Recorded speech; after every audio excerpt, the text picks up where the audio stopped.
Cool captain ఎంఎస్డీకి పిచ్చ కోపం వస్తే ఎలా ఉంటుందో తెలుసా? ఆస్ట్రేలియా ఆటగాళ్లు చేసిన ఒక తప్పుకు మైదానంలో నరకం చూశారు. ఈ మ్యాచ్లో మొదట ధోని తలకు బౌన్సర్ కొట్టారు. ఆ తర్వాత రన్ తీస్తుంటే Australia fast bowler Mitchell Johnson కావాలనే ధోనీని అడ్డంగా వచ్చి ఢీ కొట్టాడు.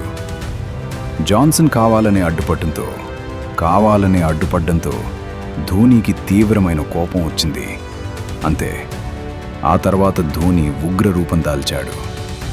జాన్సన్ బౌలింగ్ను చీల్చి చెండాడుతూ వరుస 4లు 6లతో స్టేడియంను దద్దరిల్లేలా చేశాడు. Don't mess with MSD. ధోనీని రెచ్చగొట్టి తప్పు చేశామని ఆస్ట్రేలియాకు ఆ తరువాతి ఓవర్లోనే అర్థమైంది. మిచెల్ జాన్సన్ బౌలింగ్ను ధోని చీల్చి చెండాడుతూ వరుస 4లతో విరుచుకుపడ్డాడు. ఇక ఫ్రీ హిట్ దొరకడమే ఆలస్యం. బంతిని స్టేడియం దాటించాడు. ఆ తర్వాత తన పవర్ఫుల్ షాట్లతో ఆస్ట్రేలియా బౌలర్లకు చుక్కలు చూపించాడు. చివర్లో షేన్ వాట్సన్ బౌలింగ్లో కూడా ఒక క్లాసిక్ 6 కొట్టి అత్యంత స్టైలిష్గా సెంచరీ మార్క్ను అందుకున్నాడు. మాటలతో కాదు, తన బ్యాట్తో బుద్ధి చెప్పాడు కింగ్ ధోని.